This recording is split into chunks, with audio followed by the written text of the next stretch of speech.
Oke, bertemu lagi di pelajaran sosiologi. Masih meneruskan pada materi sebelumnya, yaitu tentang nilai dan norma sosial. Sebelumnya kita sudah membahas tentang nilai sosial. Sekarang ganti, kita akan membahas tentang norma sosial. Nah, apa saja yang akan kita bahas mengenai norma sosial? Yang akan kita bahas diantaranya ada definisi dari norma sosial. Apa sih norma sosial itu? Kemudian cirinya apa saja? Terus fungsinya apa sih bagi kita norma itu? Dan jenis-jenis norma sosial itu sendiri. Langsung saja yang pertama kita lihat definisi dari norma sosial. Norma itu aturan yang digunakan untuk mengatur perilaku kita sebagai pedoman kita dalam menjalankan kehidupan. Nah, aturan ini bisa berisi tentang perintah maupun larangan yang harus kita hindari maupun perintah yang harus kita jalankan. Itu norma. Jawab saja norma itu aturan, gitu saja wes bener. Kemudian cirinya apa aja sih norma itu? Yang pertama, norma sosial itu hasil kesepakatan bersama. Ketika semuanya setuju, maka akan kita ciptakan norma. Nah, kenapa harus kesepakatan bersama? Nah, norma ini kan ditujukan oleh banyak orang. Paling enggak ya harus dari kesepakatan orang-orang tersebut. Kenapa? Kalau banyak yang tidak menyepakati, pasti norma itu tidak ada yang menjalankan. Jadi norma harus berasal dari kesepakatan bersama. Ciri norma yang selanjutnya yaitu mengalami perubahan. Norma sosial itu selalu mengalami perubahan sesuai dengan situasi dan kondisi yang ada. Seperti saat ini ada norma baru, new normal, di mana ketika kita menjalankan aktivitas harus ada protokol kesehatan yang harus kita jalankan, seperti selalu menggunakan masker, selalu cuci tangan, dan selalu jaga jarak. Nah, itu aturan yang sekarang mulai diterapkan. Karena apa? Ya karena koronil itu, guru-guru corona ya, kita nggak bisa ketemu sampai sekarang nih. Masker pun demikian. Sekarang sudah mulai ada wacana kalau masker scuba tidak boleh digunakan lagi. Nah, pokoknya mengalami perubahan setelah dilakukan penelitian. Ciri norma yang berikutnya yaitu pelanggar norma mendapatkan sanksi, mulai sanksi ringan sampai berat sesuai dengan tindakan pelanggarannya. Kenapa diberikan sanksi? Ya biar kapok, biar trauma, biar enggak menjalankan atau biar tidak melanggar norma tadi. Seperti ini. Kalau yang atas itu kan seorang ibu yang menjewer anaknya. Itu kan masih hukumannya masih ringan, sanksinya masih ringan. Misalnya kamu diminta mandi tapi masih males. Kamu diminta bangun masih males, tidur mulu. Nah, akhirnya dijewer. Kemudian kalian diminta nukoke trasimo, dolanan HP terus. Nah, akhirnya dijewer. Siapa yang pernah dijewer? Bahkan ada juga sampai pelanggar norma ini harus dihukum berupa dipenjara. Nah, biasanya apa yang dipenjara? Macam-macam. Mulai dari mencuri, terus melakukan kekerasan, korupsi, dan lain sebagainya. Selanjutnya kita akan membahas tentang fungsi norma sosial. Kenapa sih hidup kita ada aturan? Ben opo toh aturan iki kanggo kita? Yang pertama sebagai pedoman berperilaku. Nah, ketika ada aturan kita memiliki pedoman tuh. Oh, ternyata tindakan mencuri itu tidak boleh. Ada sanksinya, berarti aku harus menghindari. Nah, itu itu contoh dari norma sosial sebagai pedoman berperilaku. Biar perilaku kita sesuai norma terus, biar terhindar dari adanya sanksi dari norma sosial itu sendiri.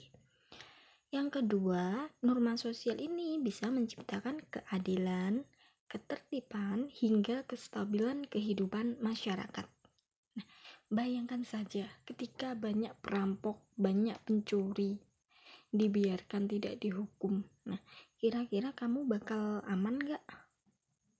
Kira-kira hidupmu bakal tenang gak? Nyaman gak? Nah, tapi ketika ada aturan dilarang mencuri, nah pasti kan orang-orang jadi kayak takut ketika akan mencuri. Nah, jadi tingkat pencuriannya semakin berkurang. Hidup kita pun jadi nyaman. Nah, yang ketiga, menjadi dasar dalam memberikan sanksi. Nah, ketika kita memberikan sanksi, ada dasarnya. Ini loh, emang ada aturan dari pemerintah kayak gini. Kamu melanggar, berarti kamu sudah melanggar norma, sudah melanggar aturan. Jadi wajar ketika saya akan menghukum kamu. Nah, jadi tidak bisa diperdebatkan. Kadang kan ada tuh, endi aturan nih, aturan sopo-sopo. Kayak gitu emang kok nggak boleh, sing ngatur sopo. Kadang kan kayak gitu. Jadi norma ini bisa menjadi dasar kita dalam memberikan sanksi. Jenis norma sosial dibedakan menjadi dua, berdasarkan daya ikat dan sanksinya, dan yang kedua berdasarkan sumbernya. Kita bahas yang berdasarkan daya ikat dan sanksinya. Yang pertama ada cara atau usage.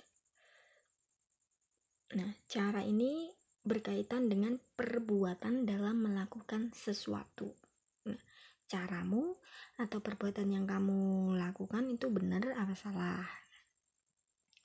Daya ikatnya ini lemah. Jika kamu melanggar norma cara, biasanya hukumannya berupa diingatkan saja atau cuma ditegur.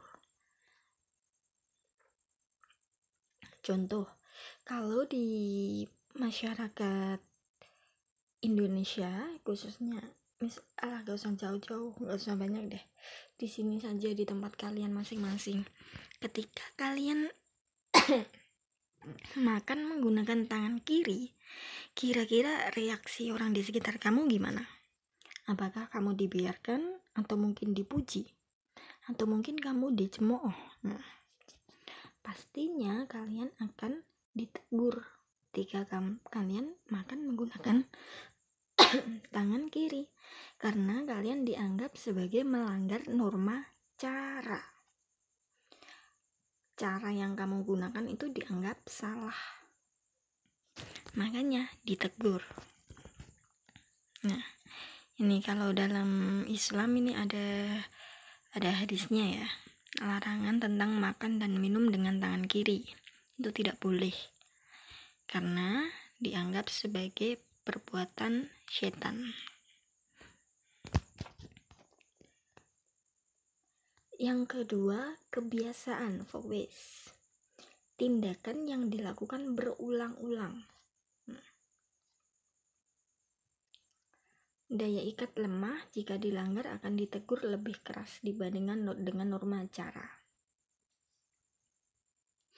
Contohnya ini, setiap pagi ketika kalian mau melakukan pelajaran, kalian dianjurkan untuk berdoa terlebih dahulu. Nah, itu kan sudah menjadi kebiasaan kalian untuk memulai pelajaran. Nah, ketika kalian tidak berdoa, biasanya juga akan ditegur oleh guru.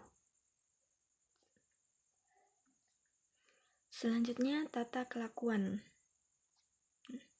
Tata kelakuan ini kebiasaan yang tadi sering kalian lakukan, ini sudah menjadi aturan. Kalau ini saya contohkan di kehidupan kita ketika di sekolah SMA Negeri 1 Ngawen. Gambarnya ini siswa-siswa yang menggunakan sepatu pantofel. Kalau dulu, nah ini contoh norma yang mengalami perubahan. Dulu kalian diwajibkan menggunakan pantofel. Jika kalian tidak menggunakan pantofel, biasanya kalian akan dihukum. Berupa apa? Sepatunya disita. Jadi kalian di sekolah nyeker gara-gara kalian menggunakan sepatu bebas. Itu contoh dari kebiasaan yang sudah menjadi aturan.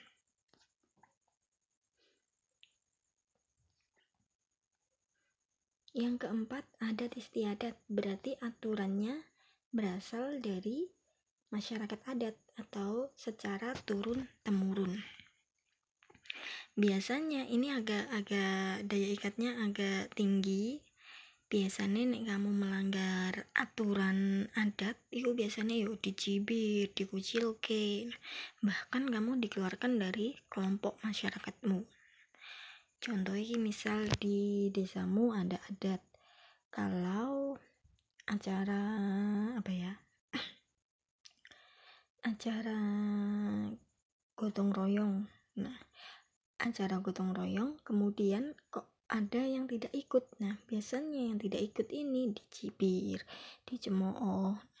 Geleme cuma resi etok tapi mau ngersiin. Nah, itu bisa jadi kayak acara selalu tiap setahun sekali atau bahkan 6 bulan sekali itu membersihkan itu kawasan suci, misalnya kayak deket Sendang atau apa gitu. Yang terakhir yaitu hukum.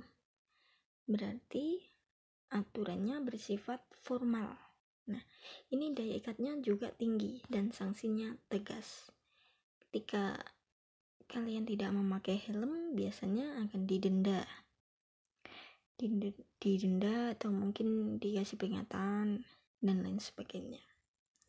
Itu adalah jenis-jenis norma sosial berdasarkan daya ikatnya. Jadi tadi ada 5, itu berurutan cah. Mulai dari daya ikat rendah, kemudian sedang, tinggi gitu ya. Yang rendah itu tadi ada cara dan kebiasaan, kemudian yang tata kelakuan atau modes itu tadi sedang, kemudian yang adat istiadat dan hukum itu daya ikatnya tinggi. Sanksinya pun demikian, sanksinya mulai dari ringan, sedang sampai tinggi, tadi berurutan. Oke, untuk materi selanjutnya kita bahas di minggu depan. Jika ada pertanyaan bisa ditanyakan di diskusi pertanyaan. Oke, sampai jumpa.